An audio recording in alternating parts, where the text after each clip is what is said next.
오늘 하나님께서 우리에게 주시는 말씀은 창세기 50장 19절에서 21절까지 말씀입니다.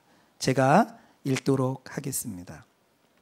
요셉이 그들에게 이르되 두려워하지 마소서, 내가 하나님을 대신하리이까. 당신들은 나를 해하려 하였으나 하나님은 그것을 선으로 바꾸사 오늘과 같이 많은 백성의 생명을 구원하게 하시려 하셨나이다. 당신들은 두려워하지 마소서, 내가 당신들과 당신들의 자녀를 기르리이다 하고 그들을 간곡한 말로 위로하였더라. 아멘. 하나님의 말씀입니다. 다 함께 자리에 앉겠습니다. 오늘이 다윗 공동체 가정 부흥의 마지막 날입니다. 가정을 세우는 다윗이라는 주제로 지난주부터 좀 살펴봤는데요. 오늘은 용서 위에 세워지는 가정이라는 제목으로 여러분과 함께 말씀을 나누려고 합니다. 가정 부흥회를 하면서 저희가 한 가지 분명하게 알게 된 것은 하나님께서 가정이라는 것을 만드실 때 하나님 원래 계획이 있었는데 그 계획은 우리에게 기쁨과 만족을 주시려고 했다는 것입니다. 하나님은 원래 이 계획이 가정의 디자인이에요. 그런데 하나님이 원래 이 계획들을 누릴 수 없도록 하는 방해물들이 있습니다. 하나님 그렇게 주시고 싶음에도 불구하고 그것을 기쁨과 행복, 만족을 누리지 못하게 하는 것이 있는데 그 지난주에 살펴보았던 우리 안에 있는 염려와 근심입니다. 그리고 오늘 그것에 이어서 이것을 가지고 있으면 하나님의 축복을 누릴 수가 없는데 그것이 무엇이냐면 우리가 가지고 있는 상처와 쓴뿌리입니다. 오늘은 우리가 가정 안에서 반드시 누려야 되는 기쁨과 만족을 누리지 못하게 하는 상처와 쓴뿌리에 대해서 함께 생각해 보려고 합니다. 아이들을 키우다 보면 아이들을 통해서 우리 인간의 본성들을 보게 됩니다. 가르친 적도 없는데 아이들이 보이는 것을 보면 아 그렇지 저게 우리의 본성이구나 하는 것을 보게 되는 것이 있는데 특별히 우리의 죄성을 발견할 때가 많습니다. 저희도 아이들을 키우다 보니까 아이들에게 이러한 일들을 자주 보게 되는데요. 모든 아이들이 똑같은데 아이들이 다툴 때가 있습니다. 다투다가 한 애가 한 애를 이렇게 툭 때릴 때가 있죠. 아니면 말로 상처를 줄 때가 있죠. 그러면 거기에 대해 반작용이 나타납니다. 보통 한 대를 맞으면 어떻게 될까요? 돌려주고 싶어 해요. 근데 꼭 한 대만 때리지는 않습니다. 한 대를 맞고 두 대를 때려주고 싶어 하고 세 대를 때려주고 싶어 합니다. 때려줄 때도 자기가 엄마 아빠가 안 돼, 한 번만 해야 돼 그러면 자기가 맞은 것보다 세 배는 세게 때려주고 싶어 합니다. 그리고 때려줄 때 상대방이 자기가 맞았다고 아주 안 좋은 반응을 보이면 기분 나빠합니다. 때리면서 죄책감을 안 느끼도록 만드는 것이 목적이에요. 그 아이들의 이런 모습들을 볼 때 제가 깨달은 것이 있습니다. 이래서 세상에 전쟁이 그치지 않는구나. 우리 가지고 있는 죄성의 근본을 보여주는 거죠. 근데 이것이요 아이들의 모습만이 아니고 사실은 성인인 우리들의 모습이기도 하죠. 가정 안에서도요 적지 않은 그런 우리들의 죄성으로 말미암아 그것이 우리에게 아픔으로 찾아오고 상처로 찾아오는 경우들이 굉장히 많습니다. 다윗 공동체에만 있는 특별한 모임이 있는 걸 아십니까? 다른 교구에는 없고요. 다윗에만 있어요. 그게 뭐냐? 설날 추석 특별 모임입니다. 설날 추석 특별 모임은 왜 생겼냐? 다윗 공동체를 시작했는데 명절이라고 하는 설날과 추석에 혼자 있는 지체들을 발견하기 시작한 겁니다. 그래서 정말 외롭겠다라는 생각이 들어서 그러면 혼자 있는 사람들끼리 모여보자 하고 모였는데 굉장히 많은 사람이 모이기 시작했습니다. 그러면서 알게 되었습니다. 명절에도 집에 가기 어렵거나 형편이 되지 않거나 싫은 사람들이 있다는 것을 알게 되었습니다. 근데 그 일들 가운데 적지 않은 수가 그 내면에 원가정과의 관계 가운데 불편함, 상처 그리고 그 부정적인 이미지로 말미암아 명절에도 가정을 돌아가서 부모님을 뵙기를 주저하거나 일부러 자원해서 근무를 신청하거나 이런 사람들이 있다는 것을 알게 되었습니다. 실제로 이런 일들은요 다윗에만 일어나는 게 아니고 결혼한 가정에도 일어나게 되는데 원 가정에서의 상처가 회복되지 않고 치료되지 않으면 그것이 결혼을 이룬 이후에도 그런 일들이 일어나는 것을 보게 되어집니다. 그러니 이 원래 우리가 살았던 가정 안에서 우리 안에 남아있는 상처나 쓴뿌리들은요 반드시 다루어져야 됩니다.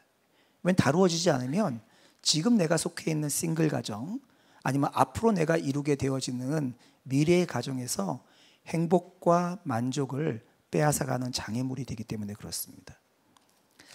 반드시 이런 상처들은요, 어떻게 다루어져야 되냐면 예수 그리스도 안에서 해결받아야만 합니다. 그렇지 않으면 자기는 예전의 상처인 것 같은데 그 상처가 오늘의 나를 건드리고 미래의 우리를 파괴하기 때문에 그렇습니다. 그렇다면 질문은 이거죠. 어떻게 우리 안에 남아있는 상처와 쓴뿌리들을 그리스도 예수 안에서 해결받을 수 있느냐인 것입니다. 성경은요, 여기에 대해서 아주 명확하고 분명한 하나님의 해결책을 제시하고 있는데, 그리고 그것이 반복적으로 등장하고 있는데 그것이 무엇이냐면 용서하라는 것입니다. 근데 용서하라고 할 때 그냥 용서하라고 하지 않고 그 조건을 제시하고 있습니다. 기준을 제시하고 있는데 하나님께서 우리를 용서하신 것처럼 용서하라는 거예요. 제가 몇 군데만 좀 보겠습니다. 골로새서 3장 13절을 쉬운 성경으로 읽겠습니다. 화를 내기보다는 용서하고 여러분에게 해를 입히더라도 용서해 주기 바랍니다. 우리 주께서 우리를 용서하신 것 같이 우리도 다른 사람을 용서해 주어야 하지 않겠습니까? 에베소서 4장 32절 말씀입니다. 서로 친절하게 하며 불쌍히 여기며 서로 용서하기를 하나님이 그리스도 안에서 너희를 용서하신 것 같이 하라. 굉장히 이 말씀이 중요한 말씀인데 부담스럽기도 합니다. 그냥 편안하게 들리지 않아요. 근데 이것보다 더 부담스러운 말씀을 용서라는 명령 앞에 조건을 달아서 하나님께서 하시는 말씀도 있습니다. 마태복음 6장 14절과 15절입니다. 너희가 사람의 잘못을 용서하면 너희 하늘 아버지께서도 너희 잘못을 용서하시려니와 너희가 사람의 잘못을 용서하지 아니하면 너희 아버지께서도 너희 잘못을 용서하지 아니하시리라. 거의 이 명령은요, 협박 수준의 명령이에요. 너희들 용서 안 해? 그럼 나도 안 해. 그래서 별로 이렇게 기쁨이 담겨 있는 명령이 아닙니다. 그게 어떻게 알 수 있냐면 제가 이렇게 말씀을 읽었는데도 아무도 아멘을 안 해요. 그 정도로 부담스러운 명령이에요. 이런 이유들 때문에 제가 만났던 젊은 청년 가운데 한 명은 자신은 크리스천이 되기 싫다는 거예요. 왜냐하면 그 청년의 말을 그대로 인용합니다. 죄송합니다. 그 청년의 말이 하면 너무 호구 같다는 거예요. 너무 찐따 같다는 거예요. 크리스찬들을 만나보면 화도 못 내고 어떤 불편하고 어려운 일이 있어도 제대로 그것을 어필하거나 표현하지도 못하고 착하기는 착한데 착한 게 너무 바보같이 착하다는 거예요. 그래서 자기는 그렇게 살기 싫다는 겁니다.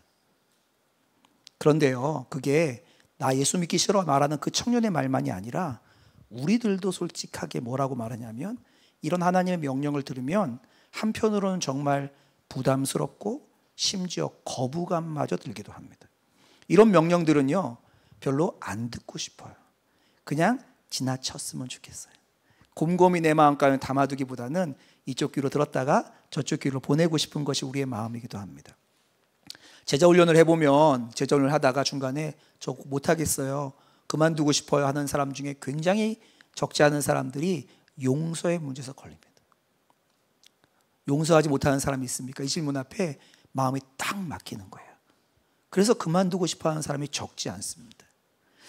용서하기 힘들어하는 이유가 뭔지를 정확하게 듣진 않았지만 대부분의 사람들의 마음의 표현은 이런 겁니다.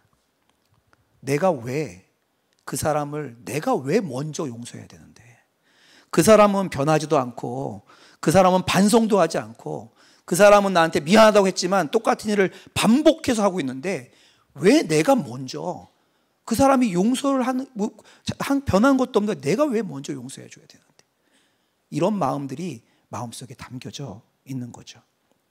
또 어떤 분들은 이렇게 말해요. 목사님, 저는요 사이다가 좋아요. 사이다가. 드라마도 영화도 저는 사이다만 봐요. 통쾌하잖아요. 그냥 화끈하게 복수하는 이런 게요, 저는 너무 좋아요. 그런데요, 하나님의 이런 명령을 들으면요, 명령인 줄 알겠는데 고구마예요. 그 말씀을 들으면 속이 꽉 막혀서 여기 있는 것 같아요.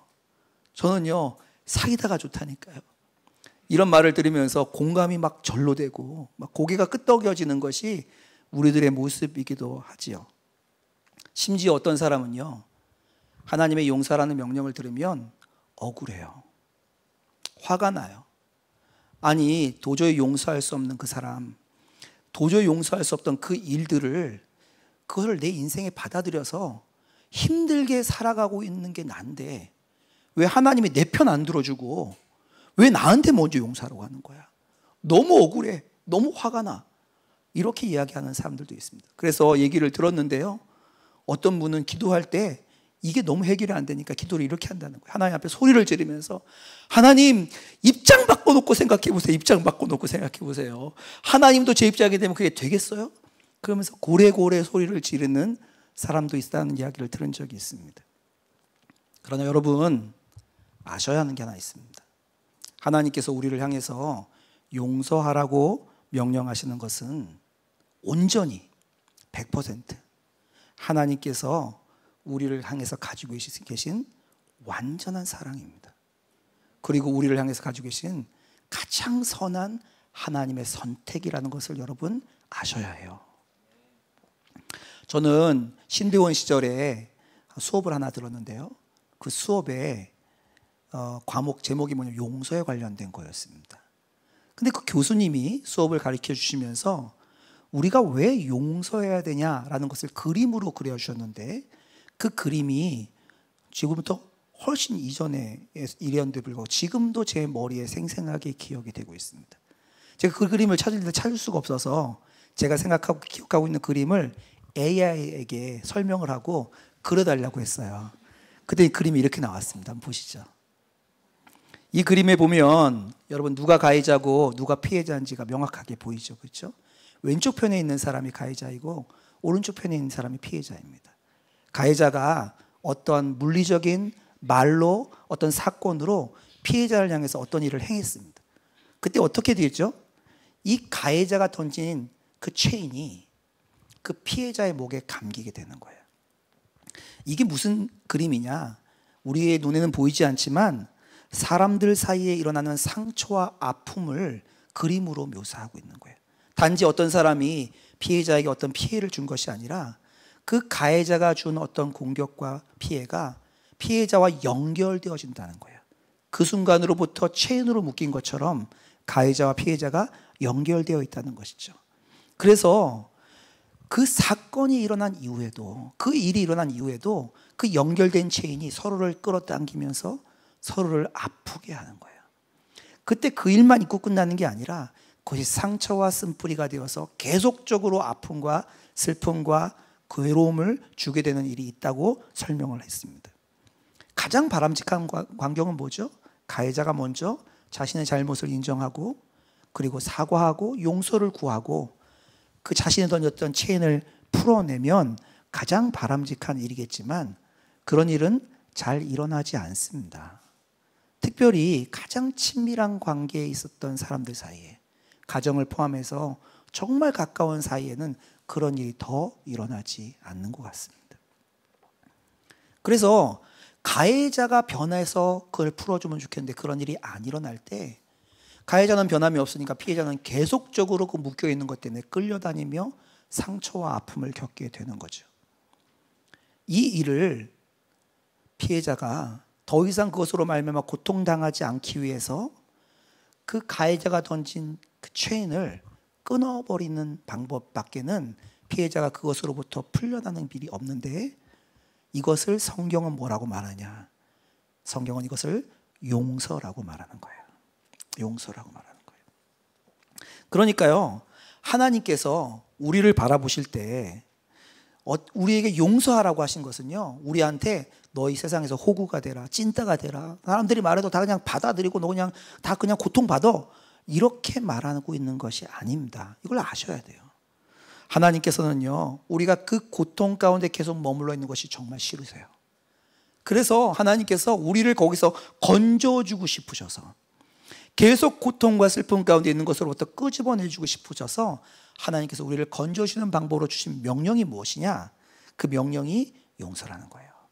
그러니까 용서에 대해서 첫 번째로 가져야 되는 이해가 뭐냐면요, 용서는요, 가장 먼저 우리 자신을, 우리를 계속적으로 괴롭히는 그 일로부터 구출하는 일이에요. 그 용서는 누구를 위해서 하는 거냐? 우리 자신을 위해서 먼저 하는 겁니다. 여러분, 이것이 분명해야 됩니다. 용서를 그 사람을 위해서 하는 거라고 생각하면 하기가 어려워요. 그러니까 용서는요, 우리 자신을 위해서 하나님께서 주신 방법을 통해서 하는 겁니다. 성경에는 이런 이야기들이 굉장히 많이 등장하는데요, 오늘 한 두 가지 정도만 생각해 보려고 합니다. 먼저 생각해 볼 사람이 오늘 본문에 등장하는 요셉과 요셉의 형들이에요. 요셉의 형들은요, 상처받았던 사람들입니다. 편애하는 아버지로 인하여 상처를 받았어요. 그리고 그 편애에 편승해서 그 안에 기대서 자기들의 일들을 고자질하는 동생으로 인하여 상처받았던 사람들이 요셉의 형들이었습니다. 요셉의 형들은요, 그 상처로 말미암아 복수하고 싶었습니다. 아버지에게 복수하고 고자질하는 동생에게 복수하고 싶어서 결국은 그 동생을 죽이기로 했다가 동생을 이집트로 가는 노예 상인에게 팔아버리게 되어집니다. 그것이 요셉의 형들이 받았던 상처에 대한 반작용이었어요. 한 대 맞고 두 대 때리고 싶은 아이들처럼. 그런데 이 일로 말미암아 더 끔찍한 고통을 당했던 사람은 바로 야곱, 그들의 아버지와 요셉, 팔려갔던 동생입니다. 형들이 상처받아서 했던 반작용인데요, 그 동생 요셉은요, 말할 수 없는 고통을 당하게 됩니다. 얼마나 끔찍한 고통과 트라우마와 상처를 겪었는지 성경은 잘 기록하고 있지 않지만 그것을 들여다볼 수 있는 구절이 하나 있습니다. 요셉이 보디발의 집에 감옥에 갇히게 되는데 그 감옥에서 아주 작은 가능성을 발견합니다. 자기가 어쩌면 풀려날 수 있을지도 모르겠다는 가능성을 발견해요. 그 순간 요셉이요, 자신의 마음속에 있던 것을 끄집어내서 설명하는 장면이 나옵니다. 그것이 창세기 40장 14절과 15절 말씀입니다. 제가 읽겠습니다. 자신이 술 맡은 관원의 꿈을 해석해 준 다음에 술 맡은 관원에게 말하는 거예요. 당신이 잘 되시거든, 풀려나거든 나를 생각하고 내게 은혜를 베풀어서 내 사정을 바로에게, 왕에게 아뢰어 이 집에서, 내가 갇혀있는 이 감옥에서, 이 보디발의 집에서 나를 건져 주소서. 이게 요셉의 소원이었습니다. 15절로 갑니다. 15절. 나는 히브리 땅에서 끌려온 자요. 자기 얘기를 하는 거예요. 끌려왔다는 거예요. 여기서도, 히브리 땅에서도 여기서도 옥에 갇힐 일은 행하지 아니하였나이다. 저는 억울한 사람이에요. 저는 억울하게 이 일을 겪고 있어요. 우리 아버지 집에서도 여기서도 저는 그런 일을 행한 적이 없는데 저는 이런 고통을 받고 있어요. 요셉이 받았던 상처가 얼마나 깊은지 이해가 되십니까? 요셉은요, 억울하고 답답하고 자신이 가장 믿어야 하는 사람으로부터 배반을 당하여 여기서도 거기서도 나는 그런 일을 한 적이 없어 하는 깊은 쓴뿌리를 가지고 있는 거예요. 이것이 요셉이 보여주고 있는 그의 마음의 상처입니다. 그러면 이제 좀 앵글을 돌려서 요셉을 공격했던 형들은 어떨까요? 요셉은 이것 때문에 그렇게 고통당하고 있어요.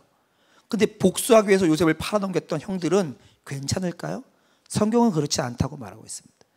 요셉을 팔아버리고 난 다음에 10몇 년이 지났어요. 그때까지도요, 그들은 자신들이 복수했다고 생각했는데 그들은 자신이 던진 체인의 노예가 돼서 고통당하고 있는 것을 성경은 보여주고 있습니다. 창세기 42장에 가면 요셉의 형들이 요셉이 죽었다고 생각하고 이집트에 그 식량을 구하기 위해서 갑니다. 근데 거기서 어려운 일을 만나게 돼요. 그때 어떻게 말하는지 보십시오. 42장 21절 22절입니다. 그들이 서로 말하되 우리가 아우의 일로 말미암아 범죄하였도다. 그가 우리에게 애걸할 때에 그 마음의 괴로움을 보고도 듣지 아니하였으므로 이 괴로움이 우리에게 임하도다. 요셉은 다 잊어버렸어요. 10몇 년이 지났어요. 죽었다고 생각했어요. 근데 그들의 인생에 뭐가 남아있어요? 여전히 요셉의 괴로움이 자기를 따라다니며 우리가 이것 때문이야 라고 말하는 그 고통을 형들이 누리고 있습니다. 22절로 갑니다. 루벤이 그들에게 대답하여 이르되 내가 너희에게 이 아이에 대하여 죄를 짓지 말라고 하지 아니하였더냐. 그래도 너희가 듣지 아니하였느니라. 그러므로 그의 핏값을 치르게 되었도다. 그들은 요셉을 죽였다고 생각한 거예요. 그런데 그들의 인생에는요, 그 일의 체인이 여전히 연결돼서 그들을 끌고 다니며 죄책감과 슬픔과 두려움 가운데 끌려가게 만들었다고 성경은 우리에게 보여주고 있는 것입니다. 근데 그렇게요, 죽은 줄 알았던 요셉이 살아났네요. 그리고 요셉을 만났네요. 화해하게 되었어요. 그러면 이 체인 끌려진 것처럼 보이잖아요. 끊어진 것처럼 보이잖아요. 그렇지 않습니다. 자신의 아버지가 죽었어요. 그런데요, 아버지가 죽고 나니까 또 두려워요. 이제 아버지가 죽었으니 동생이 우리에게 복수하면 어떡하지, 이런 생각이 듭니다. 그게 오늘 읽었던 창세기 50장입니다. 창세기 50장 형들이 어떤 자세를 취하는지 보십시오. 15절과 18절 읽겠습니다. 15절입니다. 요셉의 형제들이 그들의 아버지가 죽었음을 보고 말하되 요셉이 혹시 안 일어났어요. 아무 징조도 없네요. 혹시 우리를 미워하여 우리가 그에게 행한 모든 악을 다 갚지나 아니할까 하고 두려워합니다. 여전히 그 체인이 끊어지지 않고 그들의 인생을 끌고 다니며 두려움으로 끌고 가는. 그래서 그들이 어떻게 하죠? 18절에 보면 이렇게 나옵니다.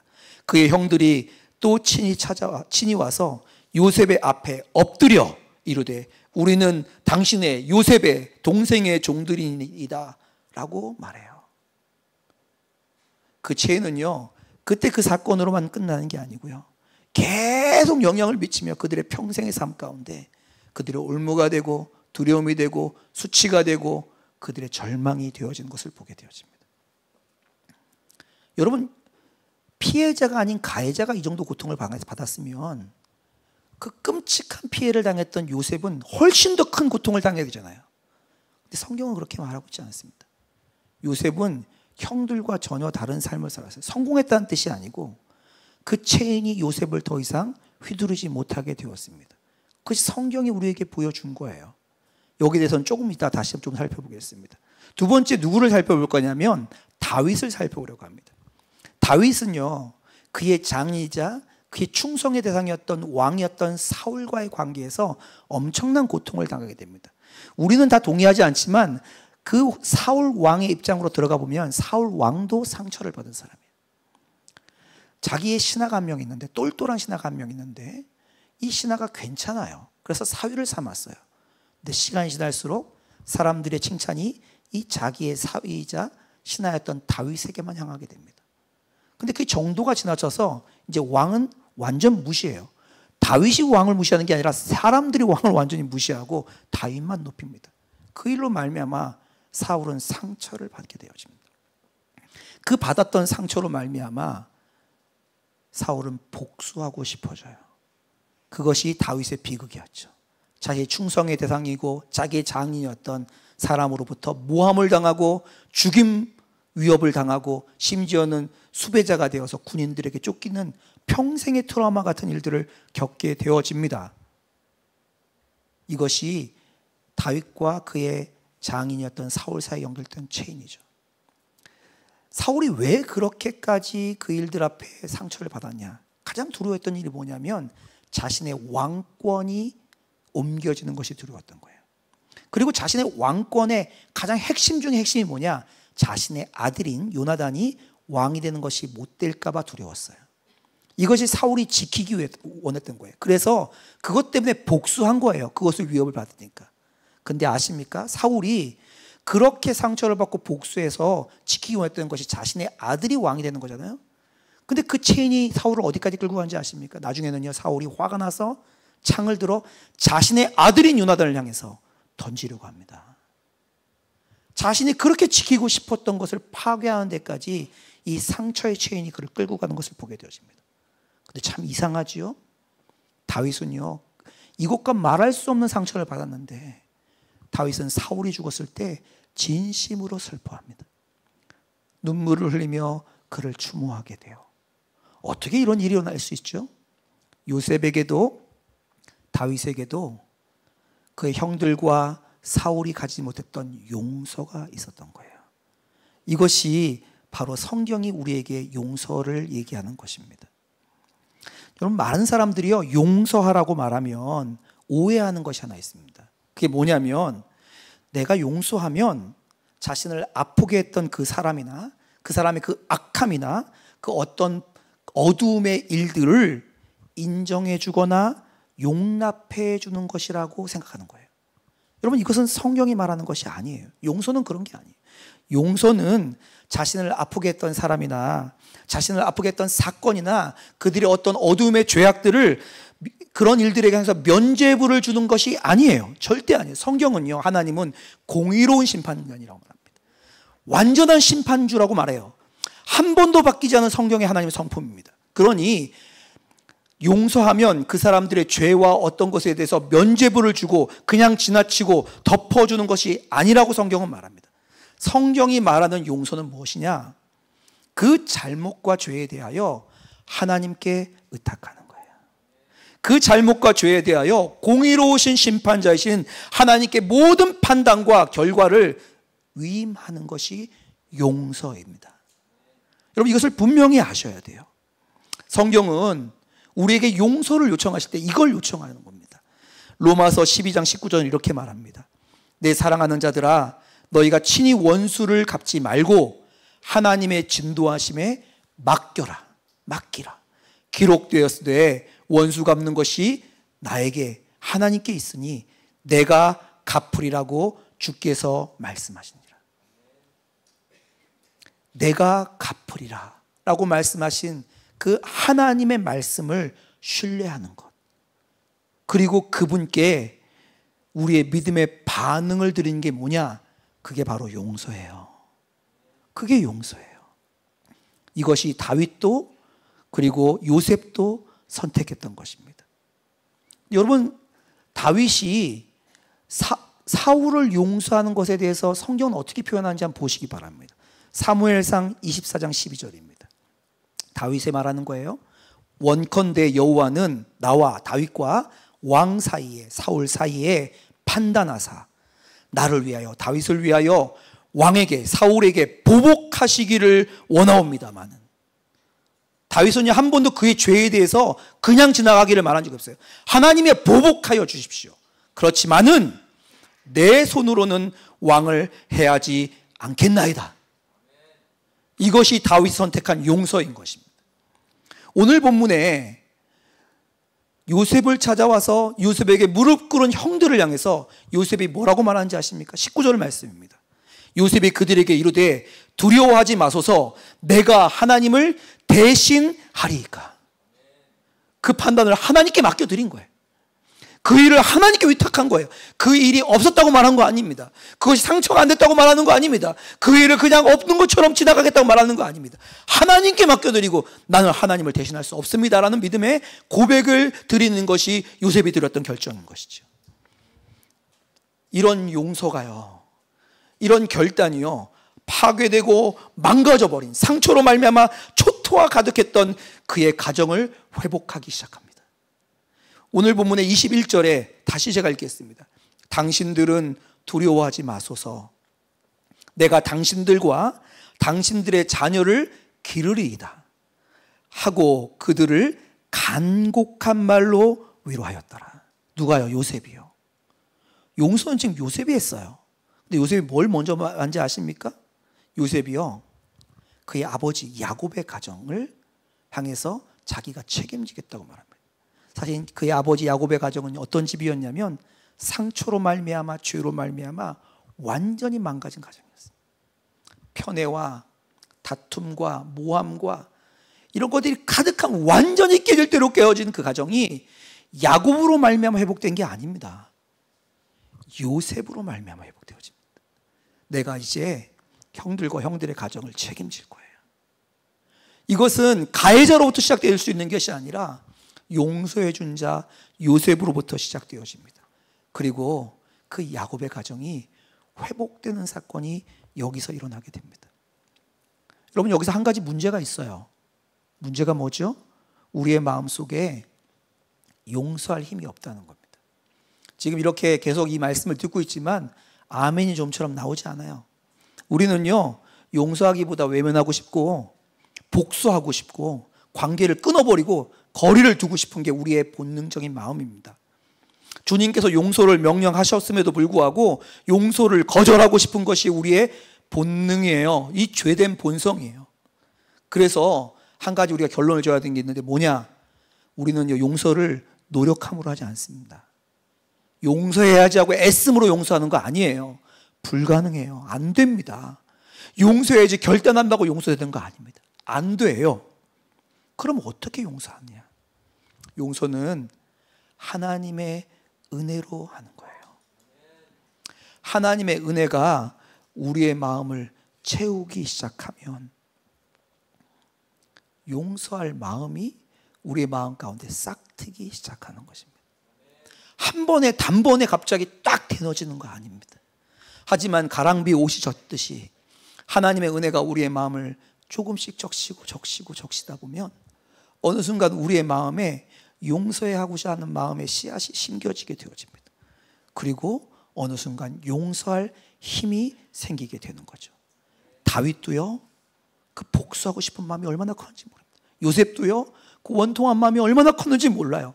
그런데 하나님의 은혜가 그들을 바꿔낸 것입니다. 지난 가정부흥회 금요성령 집회에서 간증하신 한 집사님의 간증문이 있는데 제가 잠깐 읽어드리겠습니다. 저는 행복한 기억이 별로 없는 어린 시절을 보냈습니다. 저희 아빠는 알코올 중독자였습니다. 매일 술을 드시면 집안 살림을 부수고 가정폭력을 일삼았습니다. 힘겨운 시간이었지만 6살 위인 오빠가 저를 따스하게 돌봐주었기 때문에 그 시간을 버틸 수 있었습니다. 그랬던 천사 같은 오빠가 사춘기를 지나면서 점점 달라지며 하루가 멀다 하고 저를 때리기 시작했습니다. 어린 저는 이유도 모른 채 그냥 맞았습니다. 그렇게 오빠에게 아빠의 모습이 보이기 시작했습니다. 성인이 되고 나서 오빠의 폭행은 잦아들었지만 제 마음에는 상처로 가득했습니다. 오빠를 믿고 의지했기 때문에 더 큰 원망과 분노, 때로는 죽이고 싶을 만큼 오빠를 향한 증오가 자라나 있었습니다. 한동안 이 기억을 묻어두고 잘 살았는데 전혀 생각하지도 못한 곳에서 제 쓴뿌리가 나타나기 시작했습니다. 아빠와 오빠로부터 받았던 폭언과 폭력을 제가 자녀들에게 서슴없이 행하고 있는 것을 보게 된 것입니다. 어느 순간 주님께서 잘못되었음을 깨닫게 하시고 제 마음에 깊은 상처가 있음을 알게 해 주셨습니다. 속회와 공동체 안에 제 어린 시절의 아픔을 용기 내어 나누고 제 오랜 상처가 치유되도록 또한 원가정이 회복될 수 있도록 중보 요청했습니다. 그러자 점차 놀라운 일이 일어났습니다. 오빠를 향한 원망은 점점 사라져가고 대신에 사랑과 긍휼의 마음이 샘솟기 시작하는 것이었습니다. 오빠는 얼마나 힘들었을까? 주님께 기도하면 할수록 오빠를 향한 증오심이 사라지는 대신 제 안에 오래 식었던 사랑이 회복되기 시작했습니다. 여전히 폭언, 폭력으로 인한 상처의 기억과 트라우마가 남아 있지만 그보다 주님이 회복하시는 사랑의 마음이 더 커져갔습니다. 마침내 주님 앞에 결단하고 기도한 후에 용기 내어 오빠에게 정말 오랜만에 카톡 메시지를 보냈습니다. 눈 오고 추운 겨울이 되면 그때 나를 챙겨줬던 오빠가 생각나.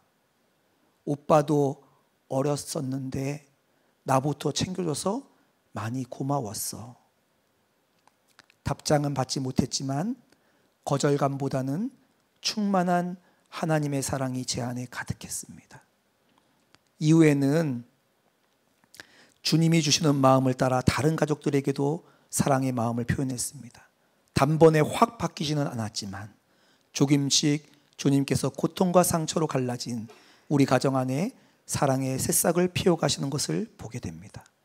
무엇보다도 주님께서 먼저 저의 마음 안에서 새 일을 시작하고 계십니다.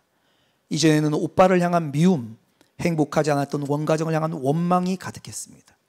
지나고 보니 그 부정적인 쓴뿌리가 마치 2차 가해처럼 제 영혼을 더 고통스럽게 하고 있었습니다. 그러나 이 모든 속박으로부터 주님이 저를 자유케 하셨습니다. 여러분, 용서의 놀라운 역사는요, 그냥 가만히 앉아있는다고 일어나는 게 아닙니다. 우리가 용서를 믿음으로 선택할 때 주님께서 우리 안에 은혜를 채우시고 일하기 시작하십니다. 용서하라는 명령에는 우리를 향한 무엇을 하라고 하는 요구 이상이 담겨 있는 걸 아십니까?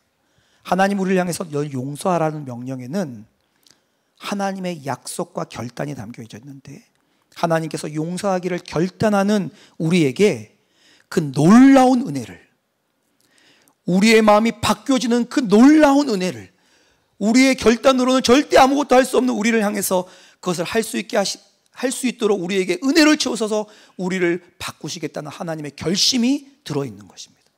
이 하나님의 결심이, 이 하나님의 약속이 우리로 용서하게끔 만드는 것입니다. 우리의 어떠함에서 시작되는 게 아니라 그분의 결단이, 그분의 결심이, 그분의 약속이 우리 안에 그 일을 행하십니다. 이것이 요셉에게 일어났던 일이고 이것이 다윗에게 일어났던 일입니다. 그리고 하나님은 오늘 저와 여러분 안에 이 일을 이루시기를 원하십니다.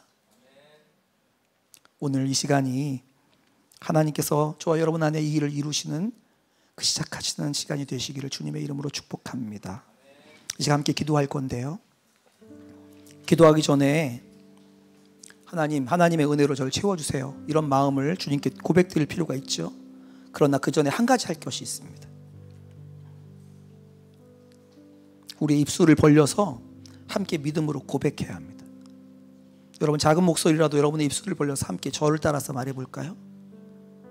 하나님, 제가 용서하기로 선택합니다. 여러분이 저에게 말할 필요 없습니다.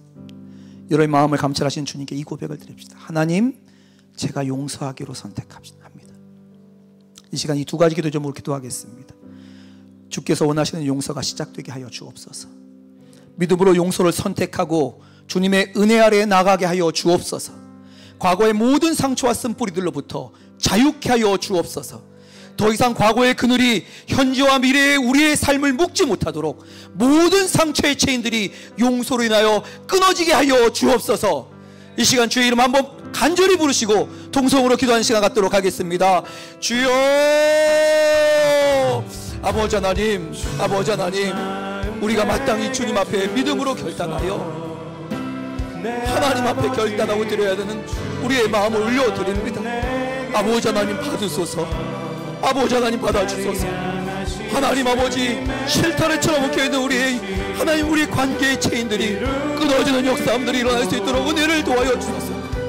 우리의 힘으로 할 수 없는 아버지 이 삶 가운데 하나님의 은혜의 역사들을 볼 수 있도록 은혜를 도와여 주시기를 기도하고 소망합니다. 아버지 하나님, 아버지 하나님, 우리 가운데 하나님의 일들을 이루어 주소서. 하나님 아버지, 하나님 아버지, 하나님 용서하기로 결단하는 우리에게 하나님의 결단을 이루소서.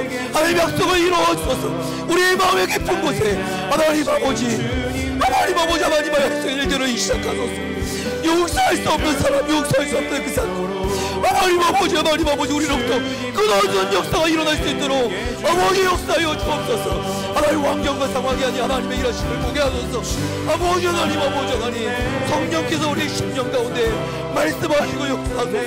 아버지 하나님, 아버지 하나님, 아버지 우리 원가정, 우리의 갖고 있는 지체들을 향해서 하나님 용서하고 끊어내고 부러지는 역사들이 우리 가운데 분명히 일어날 수 있도록 아버지 은혜를 도와여 주옵소서. 아버지 하나님, 우리 가운데 이 일을 이루시옵소서.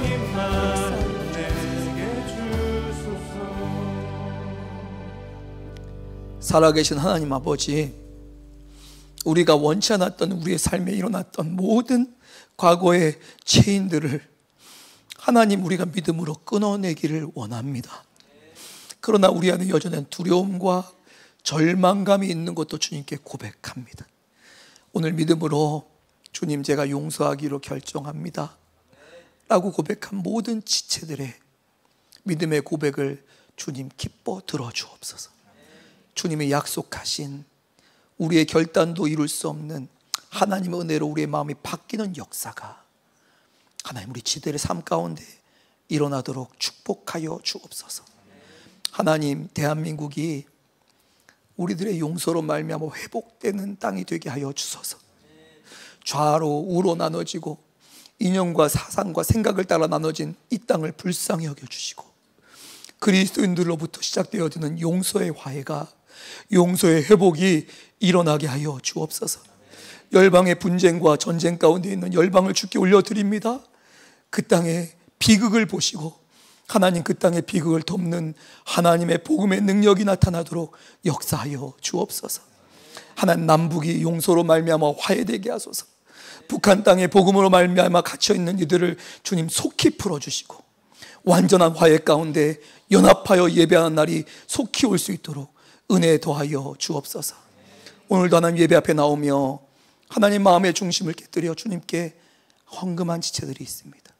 하나님, 그들의 돈이 아닌 마음을 받으시는 주님, 하나님, 그들의 마음을 받으시고 그들의 인생을 받으시고 축복하시어 모든 상처와 묶임으로부터 자유케 되어지고 하나님의 은혜 가운데 승리를 경험하는 하나님의 감춰진 축복을 누리게 하여 주옵소서.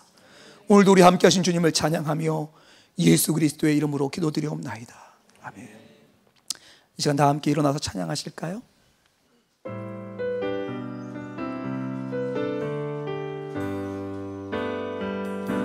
보소서 주님, 나의 마음을 선한 것 하나 없습니다. 그러나 내 모든 것 주께 드립니다. 사랑으로 안으시고 날 새롭게 하소서. 주님 마음 내게 주소서. 내 아버지, 주님 마음 내게 주소서. 나를 향하신 주님의 뜻이 이루어지도록 주님 마음 내게 주소서. 내게 사랑을 가르치소서. 당신의 마음으로 용서하게 하소서. 주의 성령 내게 채우사 주의 길 가게 하소서. 주님, 당신 마음 주소서. 주님 마음 내게 주소서. 내 아버지, 주님 마음 내게 주소서. 나를 향하신 주님의 뜻이 이루어지도록 주님 마음 내게 주소서. 축도하겠습니다. 이제는 우리 주 예수 그리스도의 은혜와 아버지 하나님의 측량할 수 없는 사랑하심과 성령께서 친히 우리 가운데 함께 하시며 우리의 마음에 우리를 묶임과 좌절에서 건지기 위하여 용서할 수 있는 힘을 주시는 은혜로 채우시는 역사하심과 교통하심이 이제로부터 영원토록 함께 하시기를 축원하옵나이다. 아멘.